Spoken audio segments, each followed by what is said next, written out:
In the past few years, complaints and issues with Britain and the Parliament have been increasing.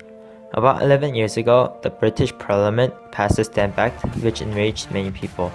The progressive acts passed by Britain have been antagonizing us for the past decade, and people have finally decided to fight back in earnest. The battles at Lexington and Concord, as well as the Battle of Bunker Hill, showed the emergence of a war. The Second Continental Congress recently endorsed Thomas Jefferson's version of the Declaration of Independence on July 4th and signed it on August 2nd. But you're not here for the news, you're here to learn about the top 5 leaders in the budding revolution. Let's begin. Number 5. Joseph Warren. Dr. Joseph Warren was one of the first leaders of the American Revolution. His first act of resistance against Britain was a series of articles in the Boston Gazette under the pseudonym A True Patriot. The royal governor was extremely angered, but Warren was not able to be charged. Warren was in the midst of the Patriot movement, being friends with Samuel Adams, having family ties with James Otis, and being Masons along with Paul Revere. Joseph Warren became the chairman of the Committee of Safety after the Boston Massacre in 1770. One of the most important things that Warren did was taking over the leadership role in Boston in the absence of Samuel Adams. He was the one who ordered Paul Revere and William Deas to warn Adams and Hancock about the incoming attack. This one order saved the lives of 2 very important leaders, as well as the lives of hundreds of Minutemen. Sadly, Joseph Warren died in the Battle of Bunker Hill. He refused to lead the army and fought as a normal soldier. He was shot dead while trying to raise morale during the third wave of a British attack. We shall remember him forever as a hero. Number 4. Paul Revere. Paul Revere is a silversmith, an engraver, and more. Revere became a Freemason in 1760, who were members of an international order that was established for mutual help and fellowship. He had many patriot activities here and began to become involved in the American Revolution. He later joined the North End Caucus, who protested severely against the Tea Act, as well as the Sons of Liberty, led by John Hancock and Samuel Adams.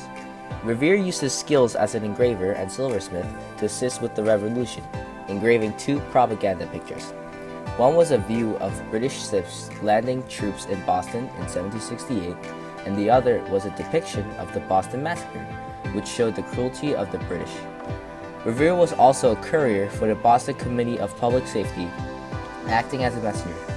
Revere's final achievement so far was his midnight ride on April 18, 1775. He rode with William Dawes to Lexington in order to warn John Hancock, Samuel Adams, and the local militia of the approaching British forces. They met up with Samuel Prescott, who joined them on their missions. They managed to warn Samuel Adams, John Hancock, and the militia, allowing for a safe retreat and a victorious battle. Number 3. John Hancock. John Hancock is the president of the Second Continental Congress and the first person to sign the Declaration of Independence. However, he started his political positions and became active in the American Revolution in the mid-1760s. He managed affairs on a local level in Boston and then moved to the colonial legislature. During this time, the American colonists were involved in British tax regulations and restrictions, and John Hancock was involved in this due to his importing and exporting affairs. Hancock smuggled goods aboard his ship until he was caught in 1768 by British authorities of not paying his fees, so Hancock was given a huge fine and taken into court. This eventually led to a mob violence in Boston and the British authorities sending military forces to control the mobs.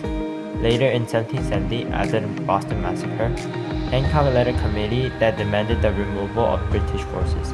When Britain enacted the Tea Act of 1773, John Hancock and Samuel Adams organized a protest together.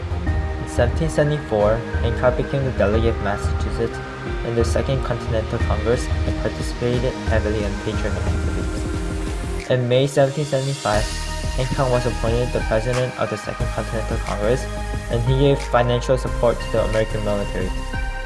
After all this, on July 4, 1776, John Hancock left a large signature on the Declaration of Independence, along with many other delegates, declaring America free of Britain rule. Number 2. Thomas Jefferson. Thomas Jefferson started out as a well-read lawyer in Virginia. He eventually came to the revolution as a result of the Intolerable Acts, for which he fasted and prayed in protest of. He later published a summary view of the rights of British America, which detailed his belief that Parliament should have no power and the people should govern themselves. The Continental Congress eventually chose him to transcribe various reasons why they wished to break away from Britain.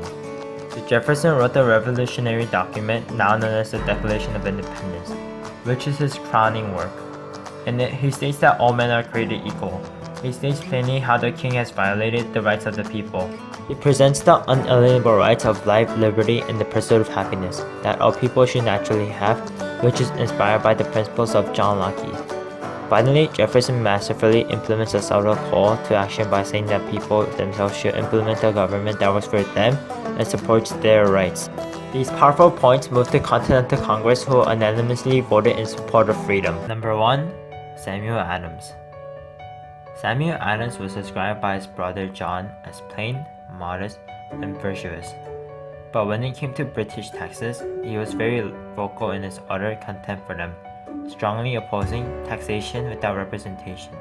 He was a patriot from the very start, organizing resistance against the British snapback in 1765. He became a legislator for Massachusetts in 1765 and continued serving until 1774. During this period of time, he formed the Committees of Correspondence, which proved vital in getting the colonies to communicate with each other. In 1768, he protested with fellow colonists against the foul Townshend Acts. He also participated in the Boston Tea Party, where he and fellow Sons of Liberty put their own spin on protesting the Tea Act by dumping a ship's load of tea into Boston Harbor. Today, he works with fellow resistors in the Continental Congress. Here, he is noted for his oratory skills and for having been a strong advocate for American independence from Britain. He also was a signer of the Declaration of Independence, perhaps the ultimate show of resistance towards Britain.